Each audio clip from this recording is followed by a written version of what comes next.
মাথার ওপরে সূর্যের চোখ রাঙানি দেখার সময় কই। শ্রমিক বোঝে না হিটওয়েভ, সেলসিয়াস, ফারেনহাইটের হিসাব নিকাশ। জানেন না তাদের অধিকার আদায়ের সংগ্রামকে স্মরণ করতে বরাদ্দ আছে গোটা একটি দিন।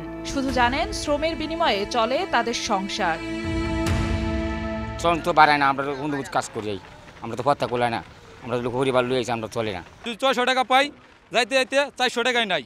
দেশে শ্রম অধিকার কতটা প্রতিষ্ঠিত হয়েছে তা দেখার আগে জেনে নেই 1886 সালে মে দিবসের জন্ম দেয়া যুক্তরাষ্ট্রের কি অবস্থা। প্রায় 150 বছর পর এসেও আইএলও বলছে সেই মার্কিন মুলুকে এখনো চলছে শ্রমিক বঞ্চনা। দেয়া হয়নি শ্রমের মূল্য আদায়ে দর কষাকষির অধিকার, আর অধিকার আদায়ে শ্রমিকদের সংগঠিত হওয়ার সুযোগ। তবে এসব অধিকারকে স্বীকৃতি দিয়েছে যুক্তরাজ্য।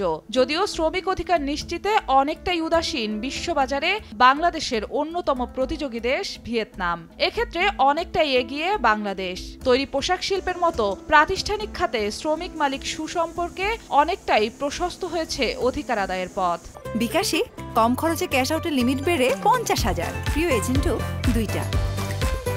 সুযোগ সুবিধা সব দিক দিয়ে ভালো। ওভারটাইম হয়, 2 ঘন্টা হয়। যে পরিমাণ কাজ করেছি বিশ্বে কোথাও পোশাক খাতে এই পরিমাণ কাজ হয়নি। প্রাতিষ্ঠানিক খাতে ইতিবাচক পরিবর্তন হলেও অপ্রাতিষ্ঠানিক খাত এখনো জর্জরিত সেই বঞ্চনার কষা খাতেই। কাম করি খাওয়ার লাগবো সারা জীবন, এই হচ্ছে কথা। পরিশ্রম হলে তো কাজ করে খাইতে হয়, কি করি, মনে কষ্ট লাগে, না করলে কিন্তু পেটে ভাত নাই। এদিকে দীর্ঘদিন ধরে শ্রমিক অধিকার আদায়ে সোচ্চার থাকা নেতারা বলছেন এখনো মেলেনি 8 ঘন্টা বিশ্রাম আর 8 ঘন্টা বিনোদনের সুযোগ। 4 ঘন্টা 5 ঘন্টা ওভারটাইম করে, সেখানেও আর একটা শুভঙ্করের ফাঁকি। ওভারটাইম করে 6 ঘন্টা, সেখানে তুলে রাখা হয় 4 ঘন্টা।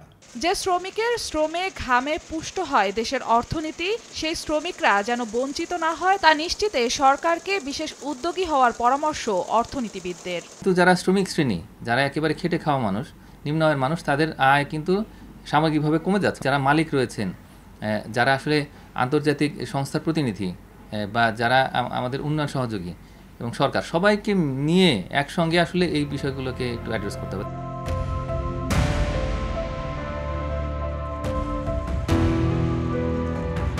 70 কিংবা 75 কেজি ওজনের বস্তা বয়ে নিয়ে 7-8 ঘন্টা ধরে পণ্য খালাস করা, এরপর মজুরি মাত্র 500 কিংবা 600 টাকা।